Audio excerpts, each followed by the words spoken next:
ስሜ ቅድስት ሰለሞን ይባላል የምንሰራው ደግሞ የወረቀት ዘንቢሎችን ወይም ፔፐር ባጎችን ፔፐር ባግ የሚባለው በአጠቃላይ ፌስታልን ሊተካ የሚችል ማቴሪያል ለመያዣነት እቃ ለመያዣነት የሚያገለግል ሆኖ ፌስታልን ሊተካ የሚችል ከወረቀት የሚሰራ ማንጠልጠያ መያዣ ነው በአጋጣሚ በቃ ፕሮብለም ሶልቪንግ የሆነ ነገር ፈልግ ነበር ፌስታል ደግሞ በጣም እንደ ሀገር ሳይሆን እንደ ዓለምም በጣም ትልቅ ችግር የሆነ ነገር ስለሆነ ወደዚህ ልጋባች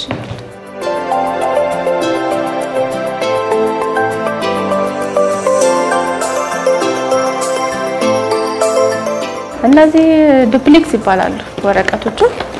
ለሌሎች ለብዙ አይነት ፐርፐዝ ያገለግላል ለተለያዩ ፓኬጂንጎች ይሰሩባቸዋል አንደኛው ዱፕሌክስ ነው ሁለተኛው ደግሞ ካኪ ወረቀትም እንደ ግብአት እንጠቀማቸዋለን ሙሉ ለሙሉ ሀገራችን ውስጥ በደንብ ይሸጣሉ ማለት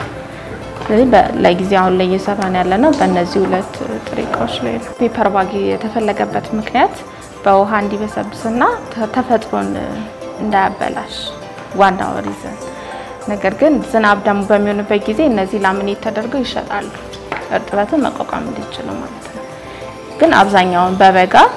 በበጋ ወቅት እንደዚሁ በቀላሉ መወገድ እንዲችሉ ተደርገው ነው የሚሰሩት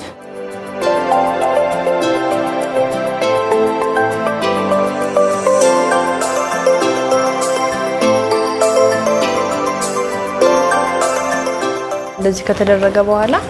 ይሄኛውን በዚህ በሞንጉል እንበሳዋለን ማለት ነው ከዛ በሞንጉል ከበሳኑ በኋላ እነዚህ ደግሞ ይሄ ጫፉን እንዲይዙ ተደርገው የተሰሩ ስለሆነ እነዚህ እናስገባና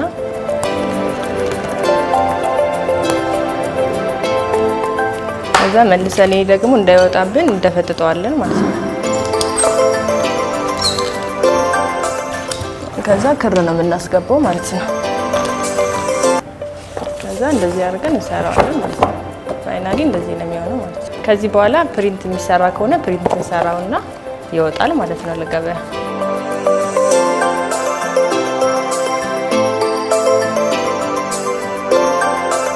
በትንሽ መስራት የሚችል ነው እኔ መጀመሪያ ስጀምር ከቤት ነው የተጀመረ አሁን ነው ወደ ወርክሾፕ ያደገ የመጣው እንጂ እስከ 5 ወር አካባቢ ድረስ ቤት ውስጥ ነበር ስሰራ የነበረው በትንሽ ካፒታል መስራት እስከ 50,000 ብር 40,000 ብር ካለ መስራት ከዛም በታች ቢሆን መስራት የሚችል ነው ኦርደሮች በመጡ ቁጥር እየተገላበጡ ካፒታል ማሳደግ የሚቻልበት ቢዝነስ ወደ ወርክሾፕ ካደገን ጀምሮ ከድርጅቶች ጋር አብረን እንሰራለን ከሱቆች ጋር አብረን እንሰራለን የእንትን በፊት ቤት ይያለን ያ ቤት ሾነስ ተሰሪ ፐርሰናል የሆኑ ሰዎች ጋር ብቻ ነበር የተገደበ ነበር ማርኬቲንግ አሁን ግን ከድርጅቶች ጋር እንሰራለን ከ25 ብር ጀምሮ አለ ትልቁ ዋጋ 65 ብር ነው ከ25 ብር ጀምሮ 20 ብርም ጀምሮ አሉ ያን ያህል ውድ አይደሉም ተመጣጣኝ ናቸው ከሚሰጡት ጥቅም አንፃር እንደ መያዣነትም ብቻም ሳይሆን አንድ ላይ ፕሮሞሽንም አብሮ ስለሚሰሩ ከዛም አንፃር ዋጋው ተመጣጣኝ ነው ብዬ ነው ማስበው